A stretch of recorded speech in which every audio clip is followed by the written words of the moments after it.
Dans la bande de Gaza, plus de 300 Gazaouis ont été tués depuis mardi, dans les bombardements ou bien en venant chercher de l'aide humanitaire. C'est une des semaines les plus meurtrières depuis la fin de la dernière trêve en mars. L'ONU, l'Organisation des Nations Unies, a affirmé vendredi que 613 personnes ont été tuées lors de la distribution d'aide à Gaza du 26 mai au 27 juin, dont 509 près des sites de la seule Gaza Humanitarian Foundation, qui est soutenue par les États-Unis et Israël. Gérée, je dirais, par les États-Unis et Israël. À ce sujet d'ailleurs, les factions armées qui pillent sont soutenues par Israël qui ne les attaque pas et ne les bombarde pas. À ce sujet, je vous invite de lire le dernier texte de Rami Abou-Jamous sur Orient 21. Les infos que je vous donne ici sont relevées sur RFI ou Le Monde. Un médecin états-unien, entré récemment dans le territoire palestinien, s'est vu confisquer par la sécurité israélienne les boîtes de lait en poudre qu'il avait mises dans ses bagages. Alors que l'on sait que ce produit manque terriblement à Gaza, où une cinquantaine d'enfants sont morts de faim depuis le mois de mars. Cisjordanie occupée subit une guerre à bas bruit. Si on peut appeler ça une guerre quand il y a des gens armés d'un côté et qu'ils ne sont pas de l'autre. Les attaques de colons israéliens contre les Palestiniens se multiplient ces derniers temps, au point que depuis le 7 octobre 2023, près de 1000 Palestiniens ont été tués par l'armée et ou les colons en Cisjordanie occupée. Annexer la Cisjordanie occupée, c'est ce qui se profile à l'horizon dans pas longtemps, quasiment immédiatement. Le moment est propice. Il y a des signataires d'une ligne ouverte qui sont tous membres du Likoud. Ils sont plus de 70 à avoir signé cette lettre. Le Likoud, c'est le parti de Benyamin Netanyahou. Il comprend, dans ses signataires, il y a des ministres et aussi le président du Parlement israélien de la Knesset, qu'on appelle la Knesset. Alors, que demande cette lettre ouverte?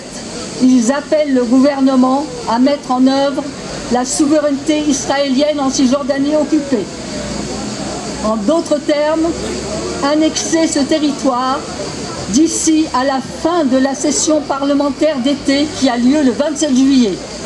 Donc vous voyez, c'est très bientôt. Et cela se fait dans le contexte, bien sûr, du Premier ministre qui va à Washington et de sa rencontre avec Donald Trump à la Maison-Blanche. C'est aussi un certain optimisme qui règne en Israël et ailleurs, qu'on veut bien nous faire entendre sur un nouvel accord de trêve à Gaza. Encore une fois, une trêve qui serait de 60 jours, à l'issue de laquelle on reprendrait les combats, permettrait une aide humanitaire de rentrer, à savoir que la dernière aide humanitaire qui est rentrée lors de la dernière trêve était 10 fois inférieure à ce que Israël avait promis.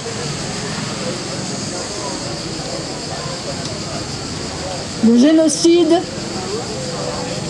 à Gaza, l'épuration ethnique en Cisjordanie sont aussi une source de profit. C'est une économie entière au service d'un génocide.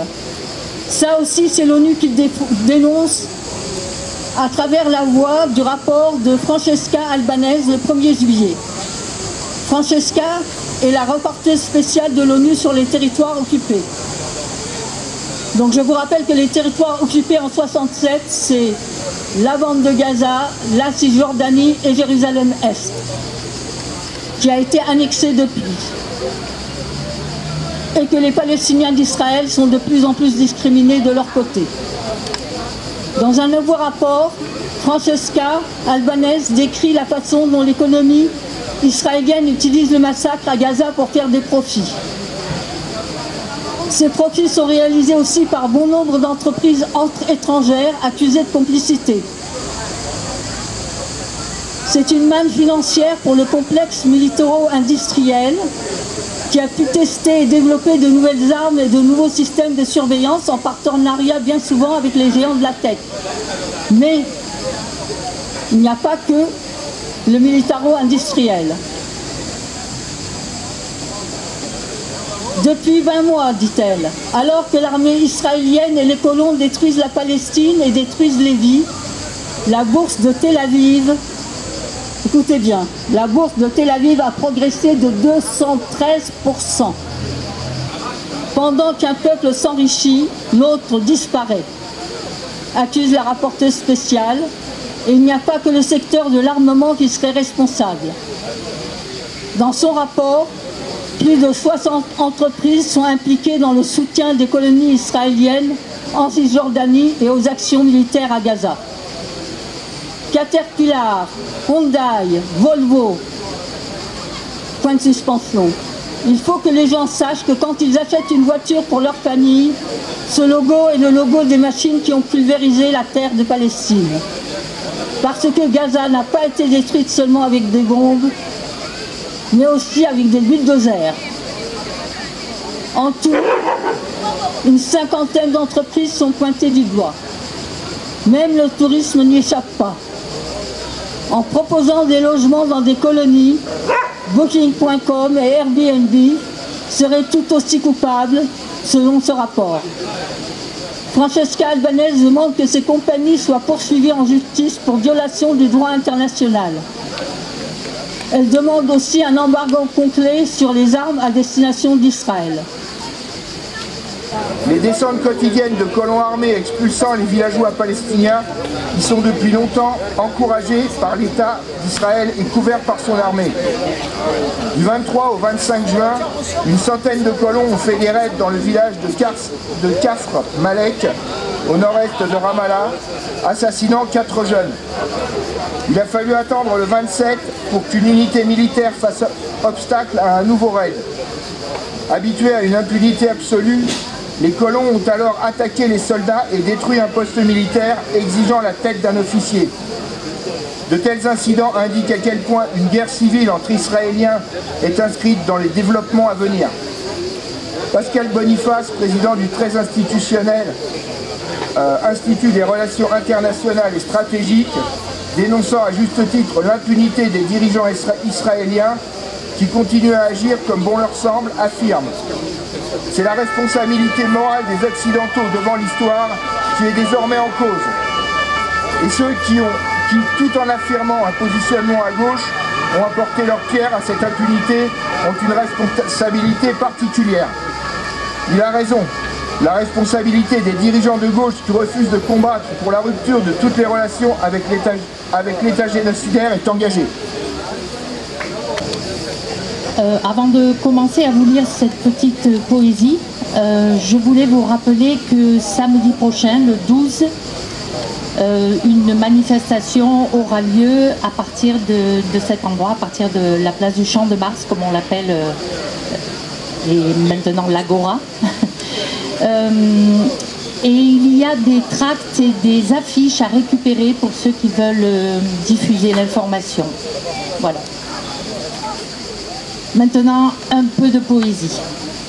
Je vais vous lire un poème d'un auteur palestinien, gazaoui, Mossab Abou Toha. Le recueil de poésie s'intitule « Ce que vous trouverez caché dans mon oreille ». Autant t'en emporte la poudre. Aujourd'hui, la terre est stérile, mais des arbres y poussaient autrefois. Aucune fleur n'y éclot, mais le printemps finit toujours par arriver. Nos maisons étaient aussi hautes que nos cyprès. Nous allumions nos réverbères avec de l'huile d'olive. Nos maisons ne tiennent plus debout. Autant t'en emporte la poudre. Le vent de la mort, enraciné dans la terre chaude, les traces de pas des enfants, la tasse de thé fumante de grand-mère, la fumée de la cigarette de grand-père se sont envolés dans les nuages noirs, sans se retourner. Le bruit qui s'annonçait les tirait par le cou. Merci. Shukran. Jean-Pierre Filiu, un historien à Gaza. Je vous lis l'introduction. Rien ne me préparait à ce que j'ai vu et vécu à Gaza. Rien de rien.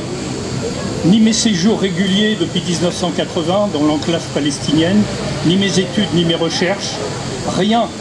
Même pas les créations des artistes de Gaza qui m'ont tellement inspiré. Leurs films, leurs poètes, leurs œuvres ou leurs manifestes contre le cauchemar dans le cauchemar, c'est-à-dire la domination islamiste sous occupation israélienne, le cauchemar dans le cauchemar, souvent repris par les artistes de là-bas. Rien et surtout pas de souvenirs. Malgré ma conviction maintes fois argumentée que Gaza se trouve historiquement au cœur de la Palestine, en dépit de sa situation périphérique, et que de même que toute paix authentique avec Israël devra être ancrée à Gaza, tout conflit enclenché à Gaza peut entraîner les deux peuples dans des abîmes d'horreur.